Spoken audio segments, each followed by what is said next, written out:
Majibu. Hati za kuwasilisha mezani. Hati za kuwasilisha mezani. Waziri wa Fedha, kwa niaba yake naibu waziri Mheshimiwa Laurent Ruswetula.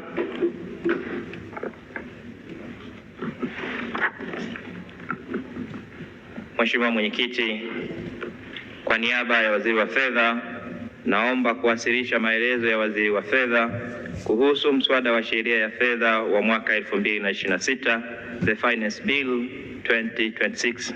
Mheshimiwa Mwenyekiti, naomba kuwasilisha. Mwenyekiti wa kamati ya kudumu ya Bunge ya Budget, kwa niaba ya mwenyekiti.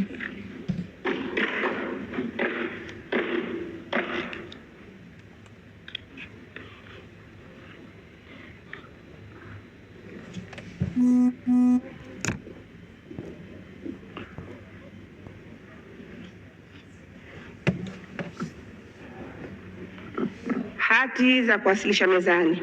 Mheshimiwa Mwenyekiti, kwa niaba ya mwenyekiti wa kamati ya kudumu ya Bunge ya Budget, naomba kuweka mezani maoni ya kamati ya kudumu ya Bunge ya Budget kuhusu mswada wa sheria ya fedha ya mwaka 2026, yaani Finance Bill of 2026. Mheshimiwa Mwenyekiti, naomba kuwasilisha. Asante. Katibu. Maswali. Maswali. Tutaanza na ofisi ya Waziri Mkuu TAMISEMI. Nimwite Mheshimiwa Thomas Maganga Kampala, mbunge wa Katavi, aulize swali lake. Swali la mbunge wa Katavi linauliza, je, serikali ina mpango gani wa kuanza ujenzi wa uzio na njia za kuunganishia majengo, yaani walkways, katika hospitali ya halmashauri ya Mlele? Naibu Waziri Jafar Saif anakwenda kutoa majibu ya serikali. Asante sana Mheshimiwa Mwenyekiti, kwa niaba ya Waziri wa Nchi, Ofisi ya Waziri Mkuu TAMISEMI, naomba kujibu swali la Mheshimiwa Thomas Kampala Maganga, mbunge wa jimbo la Katavi na balozi wa kupambana na mmomonyoko wa maji. Mheshimiwa Mwenyekiti, katika kipindi cha mwaka wa fedha 2021/22 hadi mwaka 2025/26, serikali imejenga jumla ya hospitali za halmashauri 129 pamoja na kukarabati hospitali kongwe 48. Aidha, ujenzi wa miundombinu ya hospitali hizi unafanyika kwa awamu, ambapo hadi kufikia mwaka 2025/26 ujenzi umefikia 80%. Mheshimiwa Mwenyekiti, katika mwaka wa fedha 2025/26 serikali kupitia mapato ya ndani ya halmashauri ya wilaya ya Mlele imetoa jumla shilingi milioni 20 kwa ajili ya kuanza ujenzi wa njia za kuunganisha majengo, yani walkways, katika hospitali ya halmashauri. Mheshimiwa Mwenyekiti, katika serikali itaendelea kutenga fedha kwa awamu kwa ajili ya ujenzi wa uzio, njia za kuunganisha majengo katika hospitali ya halmashauri kote nchini, ikiwemo hospitali ya halmashauri ya wilaya ya Mlele. Mheshimiwa Mwenyekiti, naomba kuwasilisha. Mheshimiwa Thomas Maganga Kampala. Asante Mheshimiwa Mwenyekiti, nashukuru kwa majibu mazuri ya serikali na naomba nikiri Mheshimiwa Mwenyekiti, wizara inanipa ushirikiano mzuri sana. Nilikaa na waziri na naibu waziri kuhusu jambo hili. Lakini Mheshimiwa Mwenyekiti, jimbo la Katavi na wilaya ya Mlele ndio jimbo ambalo linapata mvua nyingi na kwa haraka. Je, serikali sasa haioni kuna umuhimu wa kutenga hata fedha za dharura ili mradi huo uanze, ukizingatia kwamba eneo lile ni kubwa na majengo yako mbalimbali? Kwa hiyo uhamishaji wa wagonjwa wakati wa mvua tunapata maadha kubwa sana, inapelekea mpaka kipindi kingine wagonjwa kubeba mgongoni. Je, serikali haioni umuhimu wa kutenga fedha za dharura? Majibu, Mheshimiwa Naibu Waziri. Asante sana Mheshimiwa Mwenyekiti, naomba kujibu swali la nyongeza la Mheshimiwa Thomas Kampala, mbunge wa jimbo la Katavi, kama alivyouliza. Mheshimiwa Mwenyekiti, ni kweli Mheshimiwa mbunge alifika wizarani na maelekezo mahususi ya Mheshimiwa Waziri wa Nchi, Ofisi ya Waziri Mkuu TAMISEMI, Profesa Riziki Shemdoe, alitoa maelekezo kwamba tutenge fedha bajeti ya dharura kulingana na mtawanyo wa majengo katika hospitali hii ya halmashauri. Kwa hiyo kuna changamoto ya kuwahamisha wagonjwa wetu kutoka wodi moja kwenda wodi nyingine, kutoka emergency kwenda sehemu za kulazia wagonjwa. Kwa hiyo nimekushia Mheshimiwa mbunge, tutampa ushirikiano na tutatenga bajeti ya dharura kuhakikisha kwamba tunaanza kujenga walkway hizi na zitoe huduma tarajiwa katika hospitali yetu. Mheshimiwa Mwenyekiti, naomba kuwasilisha. Nimekuona Mheshimiwa Pascal Chinyele. Asante Mheshimiwa Mwenyekiti kwa kuniona. Mheshimiwa Mwenyekiti, wakazi wa jiji la Dodoma wanamshukuru sana Mheshimiwa Rais Dr. Samia kwa ujenzi wa vituo vya afya kadhaa. Lakini pamoja na hayo, Mheshimiwa Mwenyekiti, naomba niulize swali la nyongeza. Serikali baada ya kujenga vituo vya afya vya Zuzu pamoja na Mkonze na Chang'ombe, bado vituo hivi havina uzio ama fence. Je, serikali ina mpango gani wa kujenga uzio katika vituo hivi vya afya ili wagonjwa wawe salama pamoja na vifaa vilivyopo katika vituo hivyo viwe salama pia? Majibu, Mheshimiwa Naibu Waziri.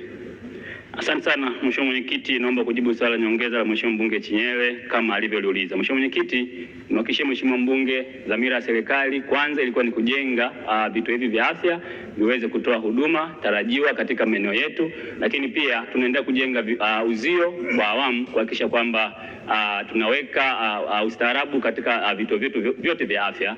Na kwa niaba ya Waziri wa Nchi Ofisi ya Waziri Mkuu TAMISEMI nimwelekeze mkurugenzi kuanza kutenga bajeti ya mapato ya ndani na kuleta andiko Ofisi ya Waziri Mkuu TAMISEMI ili tuone namna ya kuweza kuwasapoti ili kuweza kukamilisha ujenzi wa uzio hii. Mheshimiwa Mwenyekiti, naomba kuwasilisha. Bwana Mheshimiwa Khalid Nsekela.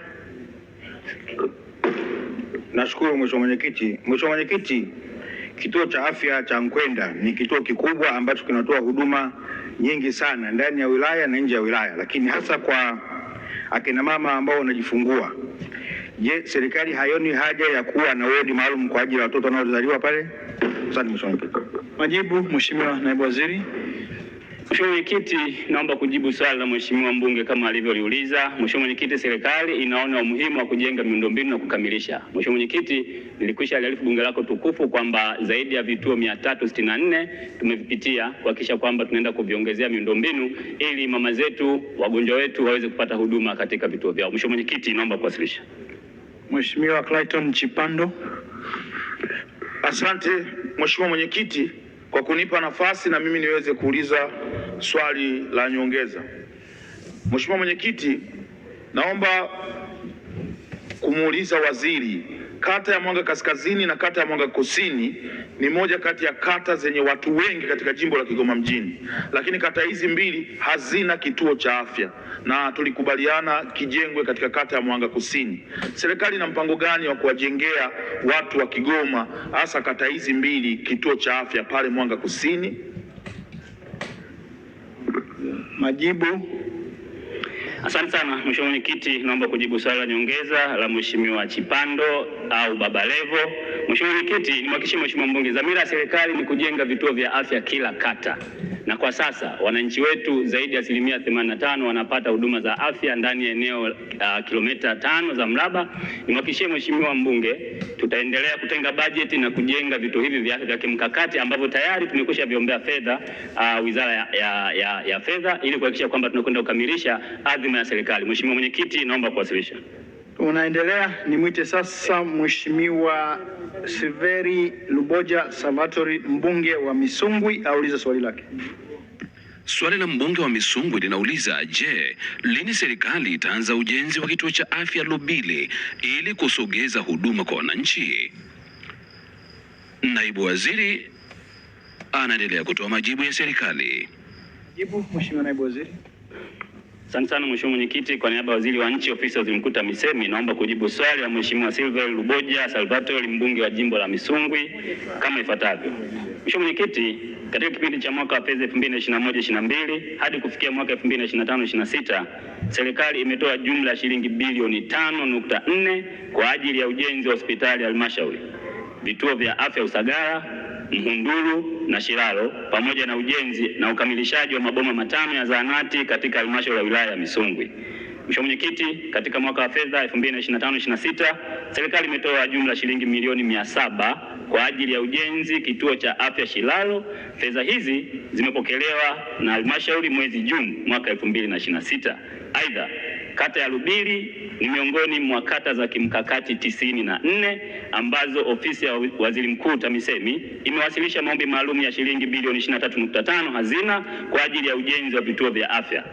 Mheshimiwa Mwenyekiti, serikali inatambua na kuunga mkono juhudi za wananchi wa kata ya Lubili kwa kutenga eneo la ekari 8 pamoja na kuanza ujenzi wa jengo la wagonjwa wa nje yani OPD kituo cha afya Lubili. Mheshimiwa Mwenyekiti, naomba kuwasilisha. Mheshimiwa Stabla kwa niaba.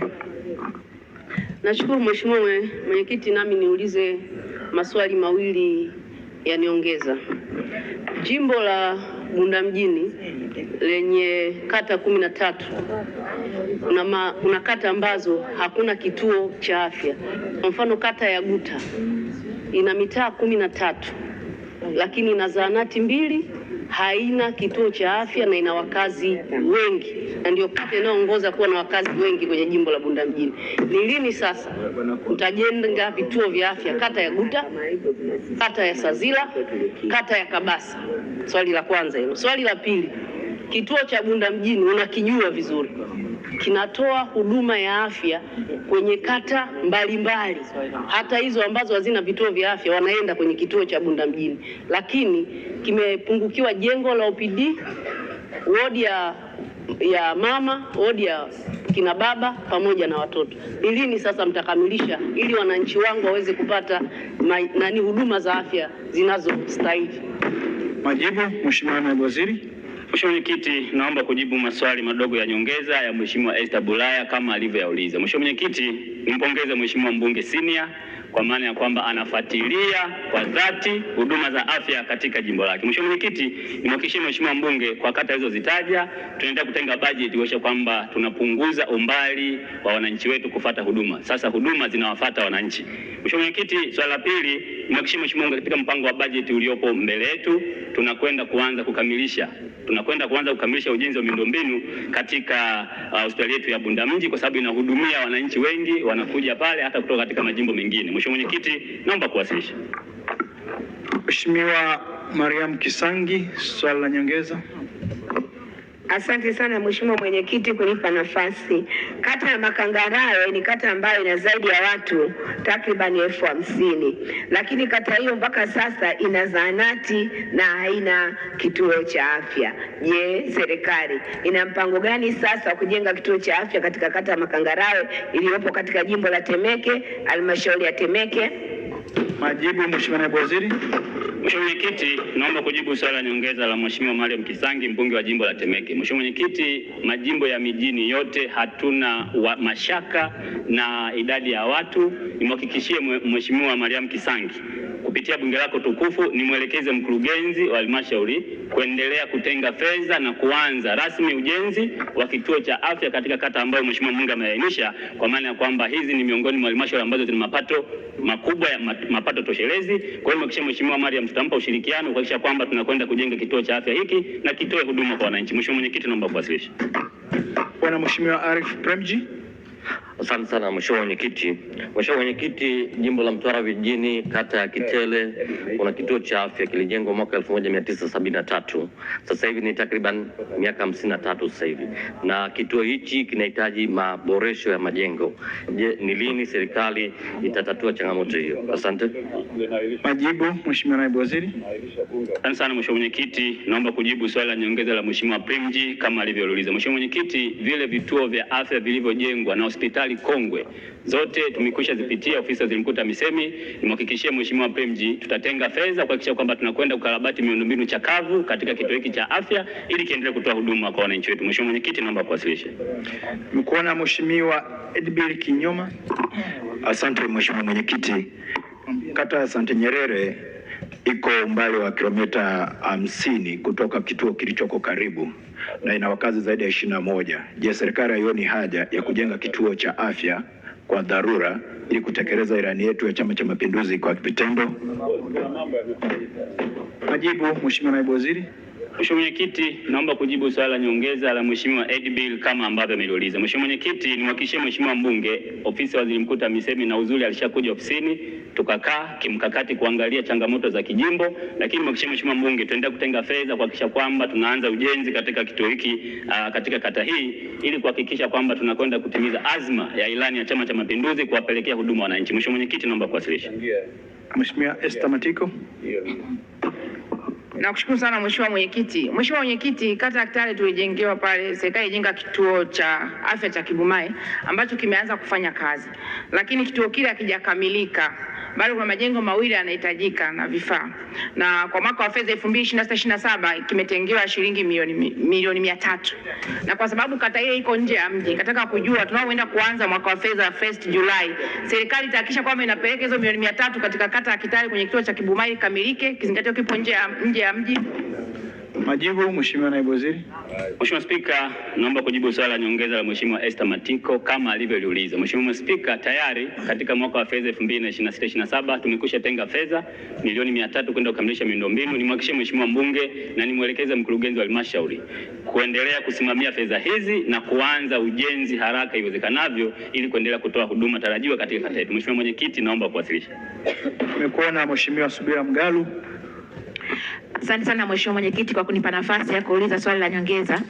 Kwa kuwa kituo cha afya cha Kerege jimbo la Bagamoyo kilichojengwa na serikali na tunakishukuru kina upungufu wa majengo OPD, RICH, jengo la kina mama, jengo la watoto, jengo la kina baba, na mpaka mwaka 2025 imehudumia wagonjwa 21,000 miongoni mwao wanawake wajawazito 5,000.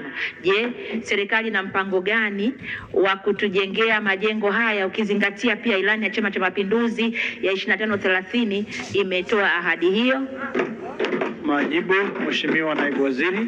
Asante sana Mheshimiwa Spika, naomba kujibu swali la nyongeza la Mheshimiwa Subira, mbunge wa jimbo la Bagamoyo kama ifuatavyo. Mheshimiwa Spika, nimhakikishie Mheshimiwa mbunge Subira, ofisi ya Waziri Mkuu TAMISEMI tutampa ushirikiano wa dhati kuhakikisha kwamba tunakwenda kukamilisha miundombinu hii, na tayari tumekwisha wasilisha maombi ya fedha kuhakikisha kwamba tunakwenda kukamilisha miundombinu katika vituo vya afya 364 ili wananchi wetu waendelee kupata huduma bora katika vituo hivi vya afya. Mheshimiwa Mwenyekiti, naomba kuwasilisha. Bwana Mheshimiwa Suma Fyandomo. Asante Mheshimiwa Mwenyekiti kwa kunipa swali dogo la nyongeza. Kata ya Itewe iliyoko Mbeya vijijini, zahanati inasuasua sana ujenzi wake na kata hiyo haina hata kituo cha afya. Je, ni lini zahanati hiyo ya kata ya Itewe kule Mbalizi itakamilishwa ujenzi wake? Asante Mheshimiwa Mwenyekiti. Majibu, Mheshimiwa Naibu Waziri. Asante sana Mheshimiwa Mwenyekiti, naomba kujibu swali la nyongeza la Mheshimiwa Fyamdomo, mbunge wa mkoa wa Mbeya. Mheshimiwa Mwenyekiti, kupitia bunge lako tukufu nimwelekeze mkurugenzi wa halmashauri kwanza kufika kwenye zahanati ambayo Mheshimiwa mbunge ameitaja na kuendelea kusisitiza ujenzi wa ukamilishaji miundombinu katika zahanati na kutenga bajeti kupitia halmashauri yetu hii kwa sababu ina uwezo na mapato makubwa ili iweze kukamilisha miundombinu ambayo Mheshimiwa mbunge ameiainisha hapa na zahanati yetu ikatoe huduma kwa level ya zahanati. Mheshimiwa Mwenyekiti, naomba kuwasilisha. Mheshimiwa Asha Baraka. Asante Mwenyekiti kwa kunipa nafasi. Wilaya ya Uvinza mkoa wa Kigoma ina kata kubwa sana ambayo ni Nguruka, Mtego wa Noti na Mganza.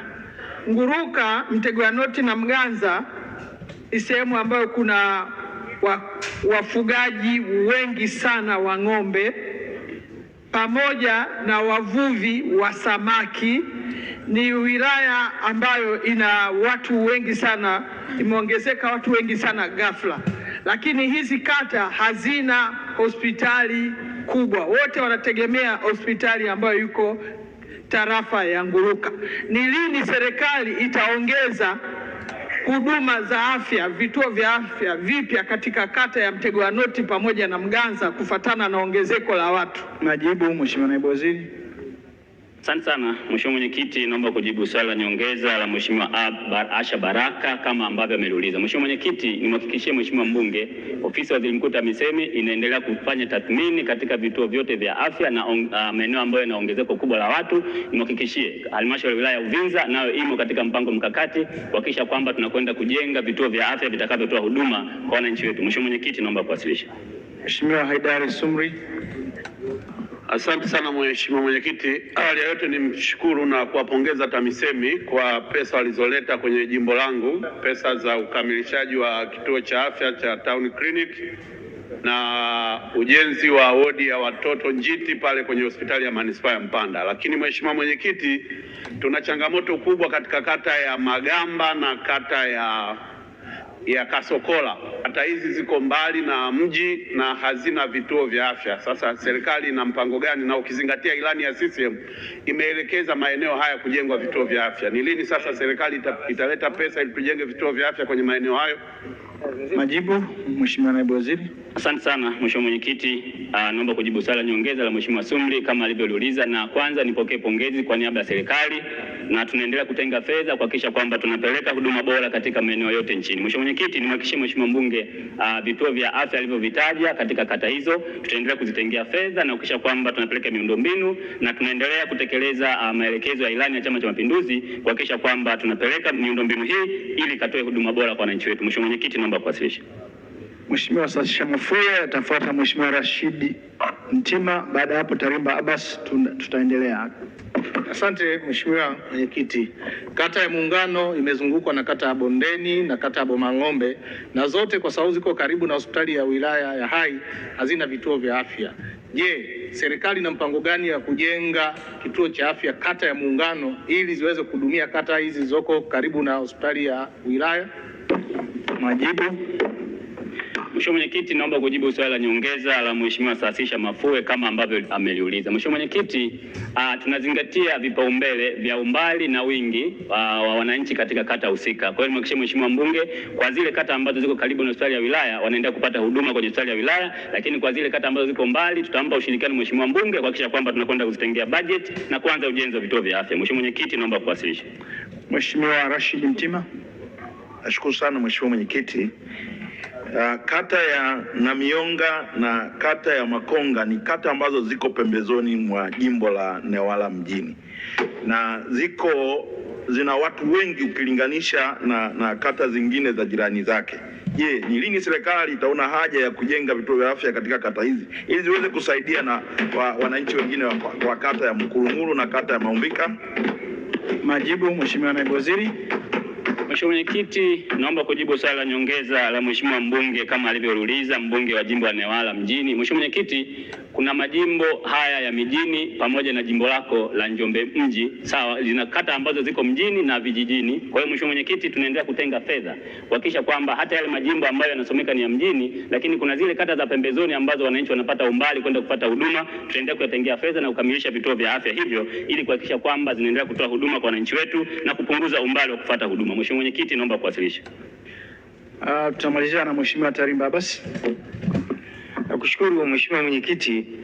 Pale katika jimbo la Kinondoni kuna vituo vya afya viwili kwenye kata ya Kigogo na kata ya Tandale ambavyo vinahudumia watu wengi zaidi ya 1000 kwa siku kwa sababu viko pembezoni mwa Ubungo pamoja na Ilala, na iliamuliwa kwamba wanunue majengo yanayozunguka ili vituo vile viweze kupanuliwa na kuweza kutoa huduma kikamilifu. Sasa swali ni lini serikali itatupa nguvu ili tuweze kununua majengo yaliyopo katika kata ya Tandale na maeneo yaliyopo pale Kigogo?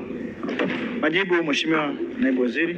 Mheshimiwa Mwenyekiti, naomba kujibu swali la nyongeza la Mheshimiwa Tarimba Abbas, mbunge wa jimbo la Kinondoni kama ambavyo ameliuliza. Mheshimiwa Mwenyekiti, nimhakikishie Mheshimiwa mbunge na kupitia bunge lako tukufu, nimwelekeze mkurugenzi aendelee kutenga fedha na kulipa fidia ya zile nyumba ambazo zimezunguka katika vituo hivi ili tupanue huduma. Lakini Mheshimiwa Mwenyekiti, majimbo ya mjini kwa idadi ya watu ni kubwa, lakini vituo vya afya vya kutoa huduma na wanaweza kupata huduma katika vituo jirani na zahanati ambazo zimezunguka. Kwa hiyo nimhakikishie Mheshimiwa mbunge nitampa ushirikiano wa dhati ofisi Mkuta Misemi kuhakikisha kwamba mkurugenzi anatenga budget na kuanza kulipa fidia nyumba ambazo zimezunguka vituo hivi ili vikatoe huduma tarajiwa. Mheshimiwa Mwenyekiti, naomba kuwasilisha.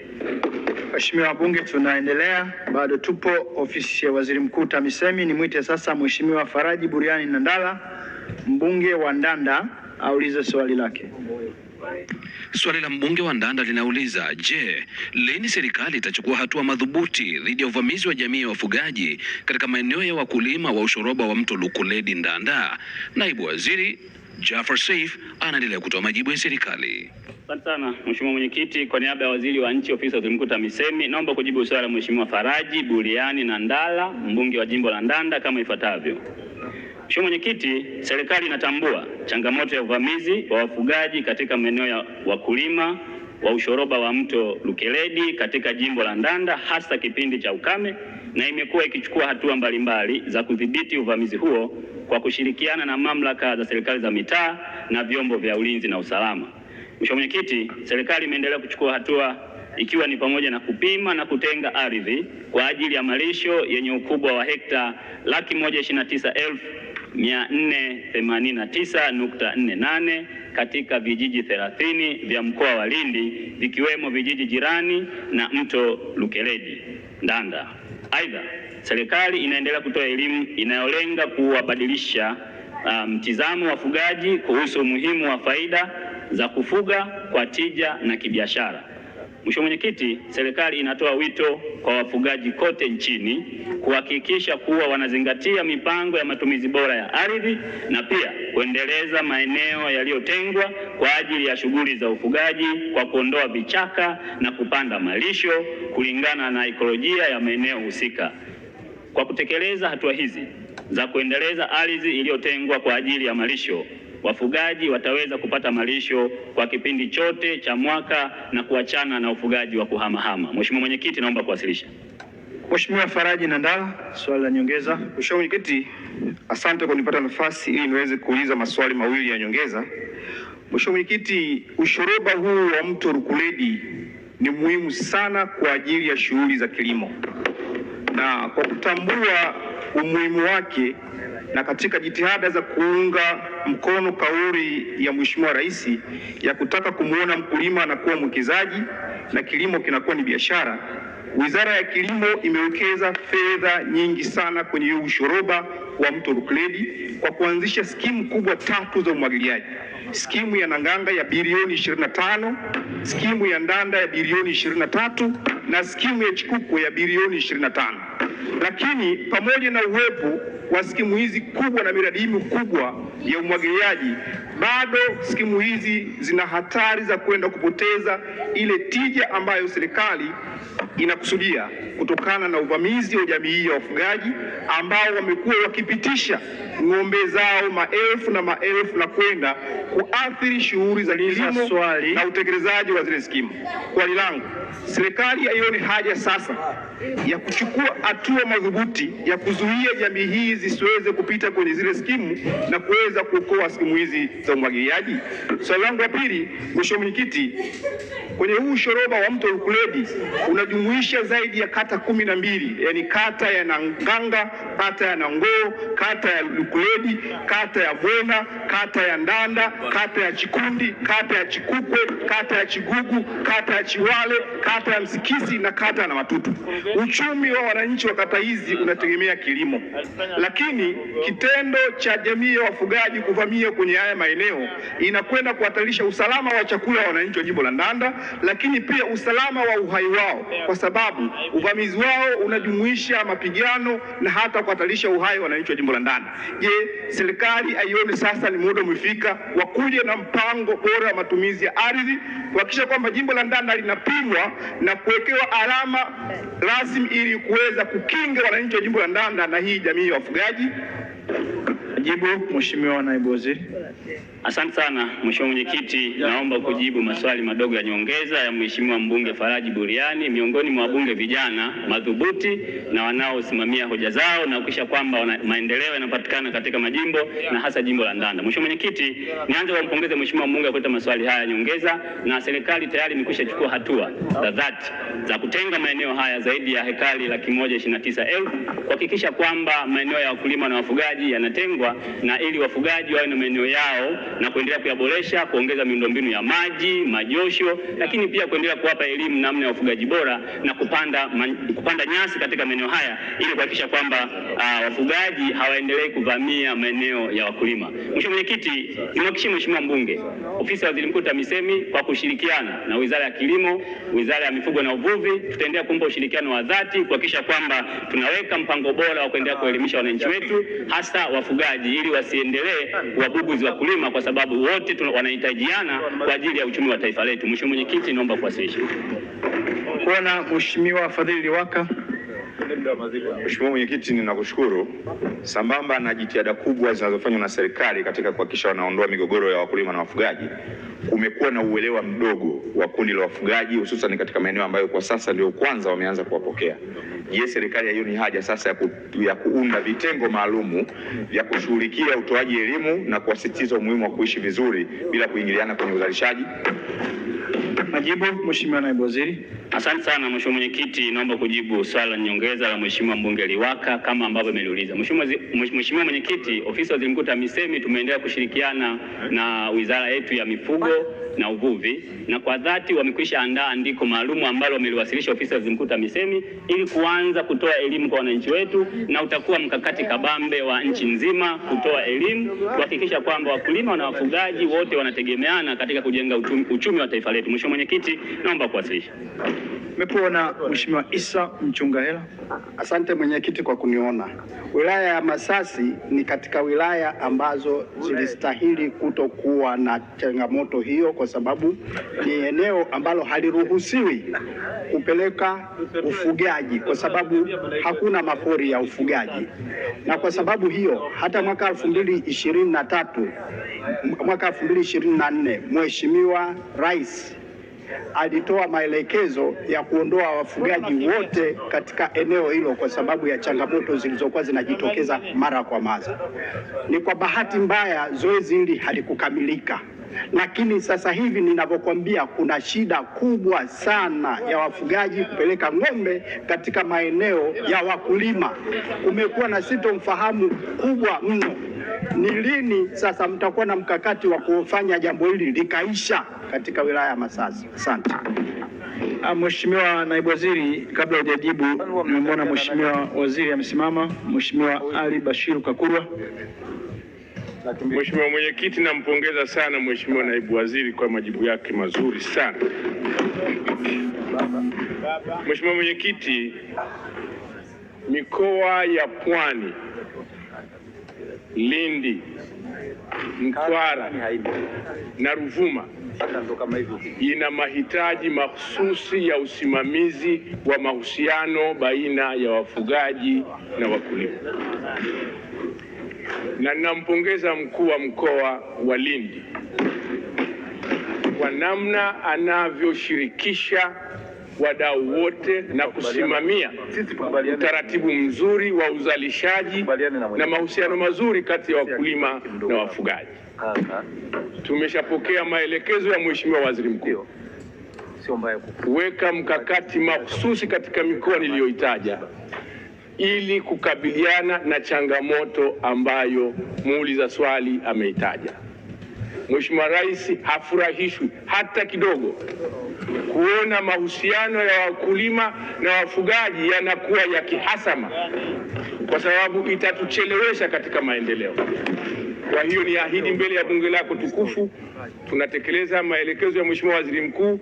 Tutakuwa na mpango mahususi wa kuhakikisha kwamba shughuli za kilimo na shughuli za uvuvi za mifugo zinaenda kama ambavyo mwongozo wetu wa dira ya maendeleo unavyotaka, na wakulima na wafugaji waweze kuendesha shughuli zao kwa amani na utulivu. Mheshimiwa Mwenyekiti, nakushukuru sana. Nakushukuru sana Mheshimiwa Waziri kwa majibu hayo. Kulikuwa na bado waombaji wa maswali. Nadhani baada ya majibu hayo sidhani kama mna maswali. Mheshimiwa Kakoso, bado una swali? Asante Mheshimiwa Mwenyekiti kunipa nafasi ya kuuliza swali dogo. Migogoro ya wakulima na wafugaji imekuwa ni mikubwa ndani ya nchi yetu, na suluhisho la serikali ya kumaliza hiyo migogoro imekuwa shida. Ni lini serikali itakwenda kutatua tatizo la migogoro kati ya wakulima na wafugaji, hasa kwenye eneo la jimbo langu, kata ya Kapala Msenga, kata ya Karema na kwingineko? Nilikuwa nataka kujua suluhisho. Mheshimiwa Waziri amejaribu kujibu hilo swali. Kama unanyongeza, nadhani majibu ya Mheshimiwa Waziri yamekidhi. Nimuite Mheshimiwa Zuberi Mfaume, bado na swali baada ya maelezo? Mheshimiwa Mwenyekiti, nina swali baada ya maelezo mazuri ya Mheshimiwa Waziri. Swali ni moja. Sisi hatuna mgogoro katika jimbo la Morogoro Kusini kati ya wakulima na wafugaji. Tuna mgogoro kati ya wafugaji wavamizi ambao kimsingi wanafanya criminal trespass, na kwa bahati mbaya hatua za kisheria hazichukuliwi, je, waziri ana maelekezo gani katika vyombo vya ulinzi na usalama katika maeneo husika kuchukua hatua madhubuti za kuwaondoa wavamizi ambao si wafugaji wa maeneo yale? Hiyo ndio swali langu, Mheshimiwa Mwenyekiti. Nimeona Mheshimiwa Waziri amesimama tena. Mheshimiwa Waziri. Mheshimiwa, na ukiweza kujibu na ile Kakoso, labda urudie. Kwa kuniruhusu nijibu maswali mawili kwa kuongeza yale maelezo yangu ambayo nadhani ndiyo msingi wa kutatua tatizo tulilonalo. Sheria ziko wazi juu ya namna mtu anatakiwa kusafirisha mifugo. Usafirishaji holela, uswagaji holela ni kinyume cha sheria. Kwa hiyo jambo kubwa tulilonalo mbele yetu pamoja na mikakati mingine ni usimamizi madhubuti wa sheria. Na tunalo tatizo, hao wanaofanya hivyo wanakuwa na mahusiano na wasimamizi wa sheria wasio waadilifu. Mtu anajua kabisa anasafirisha mifugo bila kufuata utaratibu, na anakokwenda hana hakika kama atapata malisho, lakini anaanza kuzungumza na wasimamizi wa sheria. Unakuta ng'ombe wametoka mkoa mmoja kwenda mikoa mitatu, na katikati humu hawajakamatwa kusimamia sheria. Kwa hiyo tutasimamia sheria kuhakikisha kwamba uswagaji wa mifugo na uhamishaji wa mifugo unafuata sheria. Na hilo pia linahusiana na swala la Mheshimiwa Kakoso. Ndugu zangu, hakuna namna yoyote ile tutaepukana na ufugaji na ukulima. Tunahitaji kufuga, tunahitaji kulima. Kwa hiyo tusione kama tuna tatizo la kutushinda, kwa sababu manufaa ni yetu sote. Ni vizuri sana tukaanza kujenga utaratibu wa kujua kwamba sekta hizi ni muhimu kwa uchumi wetu, na kwa hiyo tuzisimamie kwa manufaa yetu. Mheshimiwa Mwenyekiti, nakushukuru sana. Mheshimiwa Naibu Waziri, tunakushukuru sana kwa majibu yako kwa waheshimiwa wabunge, na wale wenye maswali mazito kwenye eneo hili wapeleke maswali mahususi ili wapate majibu yatakayo yamefanyiwa kazi. Hili ni swala kubwa, kwa hiyo ni vizuri mkapeleka maswali kwenye wizara husika ili yapate majibu. Na maswali ya nyongeza huwa ni ya kuongezea tu. Waheshimiwa wabunge, ni waombe kwenye maswali yetu sasa tuende kwanza kwenye swali 672 alafu tutarudi na kuendelea kwenye mtiririko wetu wa kawaida. Kwa hiyo sasa nimuite Mheshimiwa Daktari Regina Christopher Malima, mbunge wa viti maalum, aulize swali lake. Swali la mbunge wa viti maalum linauliza, je, lini serikali itaanzisha mafunzo ya uvuvi wa vizimba katika chuo cha VETA Ukerewe ili kutoa ujuzi na ajira kwa vijana wanaojihusisha na uvuvi? Swali hili linakwenda kutolewa majibu na Mheshimiwa Wanu Hafidh Amir, Naibu Waziri.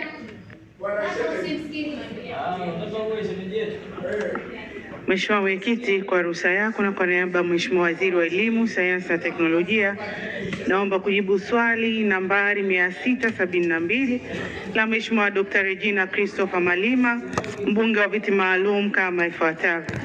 Mheshimiwa Mwenyekiti, serikali inatambua umuhimu wa sekta ya uvuvi katika kuchangia ajira, kuongeza kipato cha wananchi na kukuza uchumi wa taifa, hususan katika maeneo yenye rasilimali kubwa za maji kama wilaya ya Ukerewe. Kwa sababu hiyo, serikali kupitia Mamlaka ya Elimu na Mafunzo ya Ufundi Stadi VETA inaendelea kuandaa na kutoa mafunzo yatakayowawezesha vijana kupata ujuzi katika ufugaji, uvuvi na uchakataji wa samaki kwa kutumia mbinu mbalimbali za kisasa. Mheshimiwa Mwenyekiti, kwa sasa chuo cha VETA Ukerewe kinatoa mafunzo ya usindikaji na uongezaji wa thamani ya mazao ya samaki ikiwemo ukaushaji na uokaji wa samaki na dagaa. Hata hivyo, kutokana na mahitaji makubwa ya ujuzi wa ufugaji wa samaki na fursa zilizopo katika eneo hilo, serikali imepanga kuanza kutoa mafunzo ya ufugaji wa samaki kwa kutumia vizimba katika chuo hicho kupitia kozi za muda mfupi zitakazoratibiwa kwa ushirikiano na chuo cha VETA Chato kuanzia mwezi Januari 2027. Mafunzo hayo yatawezesha vijana wa Ukerewe na maeneo jirani kupata ujuzi unaohitajika katika ufugaji wa samaki na hatimaye kuongeza uzalishaji, kufungua fursa mpya za ajira na kuimarisha kipato cha kaya. Mheshimiwa Mwenyekiti, naomba kuwasilisha. Asante Mheshimiwa Regina Christopher Malima, swali la nyongeza. Mheshimiwa Mwenyekiti, nashukuru sana kwa majibu mazuri ya serikali.